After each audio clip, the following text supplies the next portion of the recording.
آپ کا اصل نام ملیکہ ہے اور آپ کے والد کا نام یوشع ہے اور آپ قیصر روم کی پوتی ہیں، شہزادی. اور آپ کی داستان اس طرح سے ہے کہ امام علی نقی علیہ الصلوۃ والسلام نے اپنے غلام کافور کو بلایا اور کافور سے کہا کہ جا کر بشر بن سلیمان کو، میرے ہمسائے کو بلا کر میرے پاس لے کے آؤ. بشر یا بشر بن سلیمان لے کے آؤ اس کو میرے پاس. کافور گئے، بشر بن سلیمان کو لے کے آئے.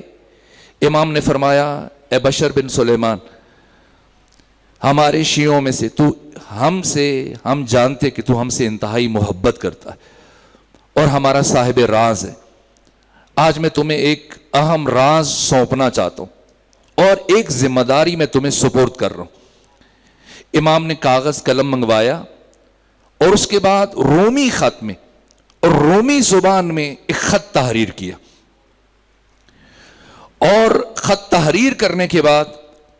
امام نے 220 درہم ایک تھیلی میں ڈالے اور امام نے فرمایا کہ اے بشر بن سلیمان، آپ سامرہ سے فلاں دن بغداد چلے جانا اور پل بغداد پر روم سے بعض غلام اور کنیزوں کو اسیر کر کے لایا جائے گا. تم اس مقام پر جانا جہاں بہت سارے عرب افراد بھی موجود ہوں گے. ان کنیزوں میں سے ایک خاتون ہوگی جس نے اس رنگ کا لباس پہنا ہوگا، حریر کے 2 کرتے زیب تن کر رکھے ہوں گے، یہ علامات ہوں گی اور وہ رو رہی ہوگی. تو جا کر یہ خط اس خاتون کے سپرد کرنا. کافی لوگ چاہ رہے ہوں گے کہ وہ اس کنیز کو، جس کا نام بردہ فروش تھا، اس کا نام تھا عمر بن یزید، جو یہ خواتین کو لے کے آیا تھا، یہ بوڑھا شخص شیخ. تو یہ خط اس خاتون کو دینا اور یہ رقم سب سے آخر میں جب باقی افراد کوشش کریں اور جب کسی طرح سے کسی کے ساتھ معاملہ نہ بنے تو آخر میں تمہارے ساتھ یوں. امام نے پوری تفصیل سے بیان کیا یہ معاملہ ہوگا اور تم یہ رقم ادا کر کے اس خاتون کو اس طرح سے لے آنا. اب بشر بن سلیمان روایت کرتے ہیں، تمام ہمارے شیعہ محدثین نے غیبت کے موضوع پر جو لکھا، کتابیں لکھی، انہوں نے بیان کیا. یہ گئے اور جو امام نے وقت معین کیا تھا، بتایا تھا وقت معین، اسی وقت پر پہنچے اور دیکھا کہ اس طرح سے کشتیاں اتر رہی ہیں، اسیروں کو اتارا جا رہا ہے، غلاموں کو اتارا جا رہا ہے، کنیزوں کو اتارا جا رہا ہے. اور بالکل اسی طرح سے جو علامات امام نے بیان فرمائی تھی، امام علی نقی علیہ الصلوۃ والسلام نے. باقی خواتین کی بولی لگ رہی ہے، انہیں خریدا جا رہا ہے، لیکن ایک خاتون مسلسل گریہ کر رہی. یہاں تک کہ جب عمر بن یزید نے چاہا کہ اسے فروخت کیا جائے تو اس خاتون نے کہا کہ کیوں تم کسی شخص کے ساتھ زیادتی کرو جو میں کسی طرح سے قائل نہیں ہوں، راضی نہیں ہوں کہ تم کس کے ہاتھ مجھے بھیجو. انتظار کرو، ان قریب میرا صاحب پہنچ جائے گا، تم جلدی نہ کرو. یہاں تک کہ جو علامات مجھے بتائی گئی تھی ان کی روشنی میں میں نے جب دیکھا وہ خاتون کھڑی ہیں تو میں نے وہ نامہ، یہ بشر بن سلیمان روایت کر رہے ہیں، وہ خط، وہ تحریر اس خاتون کو منتقل کی. اور اس کے بعد جب میں نے معاملہ شروع کیا، بات چلی، میں نے کہا یہ رقم، اس نے کہا نا یہ کم ہے، جو عمر بن یزید تھا جو لے کے آیا تھا ان خواتین کو. یہاں تک کہ ٹھیک وہی رقم جو امام علی نقی نے مجھے سونپی تھی 220 درہم پر ہمارا معاملہ طے پا گیا. میں نے اس کنیز کو لیا اور ہم چلے اور بغداد میں امام کی ہدایت کے مطابق جو حجرہ میں نے کرائے پر رکھا تھا تاکہ اس خاتون کو لا کے وہاں پہ قیام کریں اور پھر ہم واپس سامرہ آئیں، تو میں نے دیکھا کہ وہ خاتون سارے سفر میں امام کے اس نامے کو، اس خط کو چوم رہی ہیں. تو بشر بن سلیمان کہتے ہیں کہ میں نے پوچھا کہ جب آپ نے کبھی دیکھا نہیں ہے، جانتی نہیں ہے جس شخص نے آپ کو یہ خط لکھا، تو کیوں اس طرح سے آپ ایک انجان شخص کے خط کو، تحریر کو چوم رہی ہیں؟ کہا اے بشر بن سلیمان، تو خاندان محمد و آل محمد کی عظمت کو نہیں جانتا. تجھے خبر نہیں ہے کہ جس ہستی نے تجھے بھیجا اللہ کی نگاہ میں اس کا مقام کیا ہے؟ تو بشر بن سلیمان کہتے کہ مجھے حیرت ہوئی کہ روم سے آنے والی یہ خاتون، تو اب میری گفتگو ہوئی، میں اس ساری گفتگو کو کوشش کروں گا کہ آذان مغرب سے پہلے 6:30 تک تمام کر دیں اور خلاصہ کروں سارے واقعے کا، تاکہ بچوں اور جوانوں کو پہلے مرحلے میں امام زمانہ کی والدہ معظمہ سے متعلق ایک مختصر شناخت ہو جائے اور پھر ہم بعد کے مراحل طے کر سکیں۔ ایک صلوات پڑھ لیجیے خاندان فاطمہ پر۔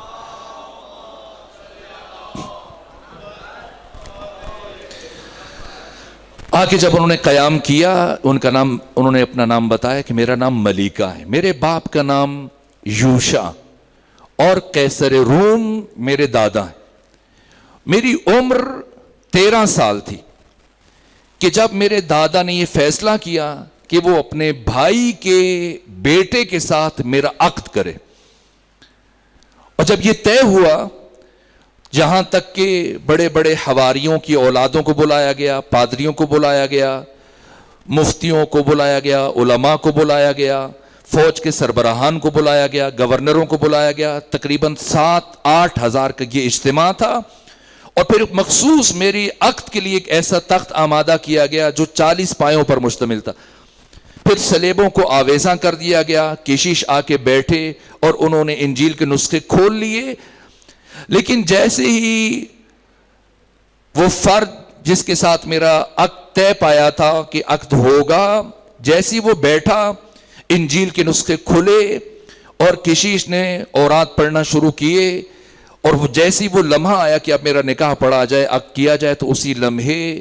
وہ سلیبیں نیچے گری زمین پر اور اس تخت کے پائے ٹوٹ پڑے، اور میرے چچا کا بیٹا گر کر بے ہوش ہو گیا۔ اور اس طرح سے جتنے بھی پادری تھے اور جو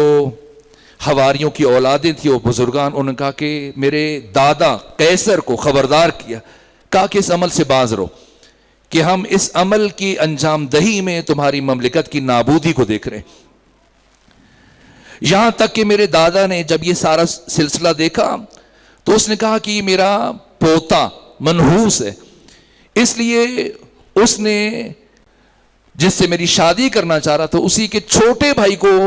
آمادہ کیا گیا، اور پھر طے کیا کہ اس کے ساتھ میرا عقد کیا جائے، اور بےعین ہی وہی معاملہ دوبارہ تکرار ہوا، جس کے بعد یہ سلسلہ ختم ہوا اور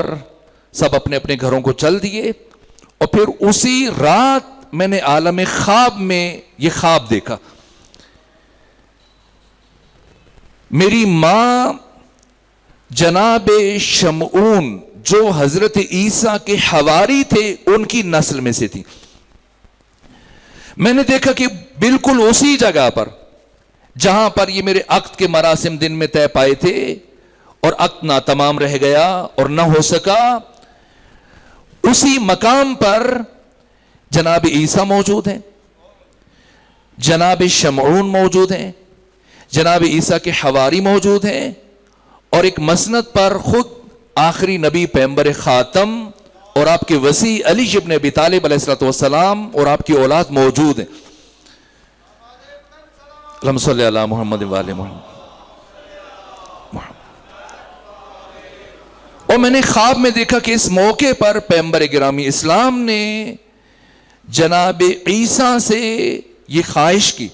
کہ آپ شمعون سے کہیں کہ کیا وہ اپنی بیٹی کو میرے فرزند ابو محمد کے عقد میں دیں گے یا نہیں دیں گے۔ جب یہ بات سنی جناب عیسیٰ نے تو وہ شمعون کی طرف بڑھے کہ شمعون، دنیا کی عزتوں نے اور دنیا کے شرف نے اور دنیا کے جمال نے تیرے گھر کا رخ کیا اور یہ عظیم سرفرازی تمہارے نصیب میں آ رہی ہے، کیا تمہیں قبول ہے؟ جناب شمعون نے قبول کیا۔ تو اس طرح سے اس محفل میں عقد ہوا اس جوان کے ساتھ، اور پھر اس کے بعد میری آنکھ کھل گئی، لیکن میں نے خوف کی وجہ سے اپنے دادا کو نہیں بتایا کہ مبادا وہ مجھے سزا دیں، ناراض ہو جائیں یا میرے لیے مشکلات پیدا ہو جائیں، اور اپنے خواب کو مخفی رکھا۔ لیکن جس جوان کو، حسن عسکری کو، جسے اس عقد میں ابو محمد کہا گیا تھا اور پیغمبر اسلام نے ابو محمد کہہ کے تعارف کرایا تھا، وہ اتنا حسین تھا اور اس درجہ صفات و اوصاف کا حامل کہ اسے دیکھتے ہی میرے دل میں اس کے لیے ایک خاص محبت پیدا ہوئی. اور اس کے بعد وہ محبت اس درجہ بڑھی کہ مجھ سے کھانا پینا چھوٹ گیا اور میں نے کھانا پینا چھوڑ دیا، جس کے اثر سے میں اتنی نحیف ہو گئی، کمزور ہو گئی کہ اب میرے دادا ایک دن میری زندگی سے نا امید ہو گئے کہ اب ہماری بیٹی زندہ نہیں بچ پائے گی. یہاں تک ایک دن میرے دادا قیصر روم نے مجھ سے پوچھا کہ بیٹی اگر تمہاری کوئی خواہش ہو تو بتاؤ، مجھے نہیں لگ رہا کہ تم مزید زندہ رہ پاؤ گی. تو میں نے یہ خواہش کی کہ مجھے مسلمان قیدیوں سے ملاقات کروا دی جائے، اور میں چاہتی ہوں کہ آپ ان کے امور میں آسانی پیدا کریں تاکہ اس سے شاید جناب عیسیٰ اور ان کی ماں جناب مریم خوش ہوں اور ان کے وجود سے مجھے شفا مل جائے. کہ اس طرح سے مسلمانوں کے لیے آہستہ آہستہ جب وہ نرمی اختیار کی گئی، ان کے لیے سختیاں کم کی گئیں جو قید میں تھے، تو میں نے بھی تظاہر یہی کیا کہ میں بہتر ہو رہی ہوں. یہاں تک کہ میں نے ایک دن جناب سیدہ زہرا میرے خواب میں آئی. تمام علماء کرام، تمام محدثین نے غیبت کے موضوع پر جن جن نے کتاب لکھی تفصیل سے اس کو بیان کیا. میں خلاصہ کرنے کی کوشش کر رہا ہوں تاکہ بات مکمل ہو جائے. کہا کہ ایک دن میں نے جناب مریم کے ساتھ سیدہ زہرا سلام اللہ علیہ کو خواب میں دیکھا، اور جناب مریم نے تعارف کروایا کہ یہ تمام کائنات کی خواتین کی اور تمام اہل جنت خواتین کی سردار ہیں، اور میری بھی سردار ہیں، اور یہ تمہارے شوہر ابو محمد کی والدہ ہیں، ماں ہیں، ان کی جدہ ہیں.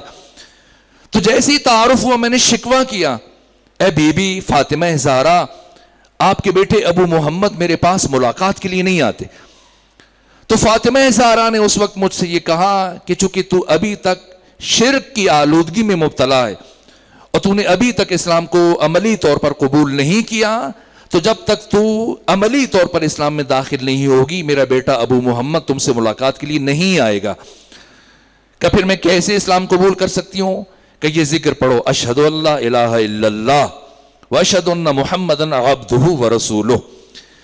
کہ اس طرح سے میں نے شہادتین کا اقرار کیا، اور اس کے بعد پھر دائماً کوئی ایک دن بھی ایسا نہیں گزرا کہ جس دن ابو محمد میری ملاقات کے لیے تشریف نہ لائے ہوں. حسن عسکری، یہاں تک کہ ایک موقع پر حسن عسکری علیہ الصلوۃ والسلام نے مجھے یہ کہا کہ اب عنقریب مسلمانوں کا، بنو عباس کا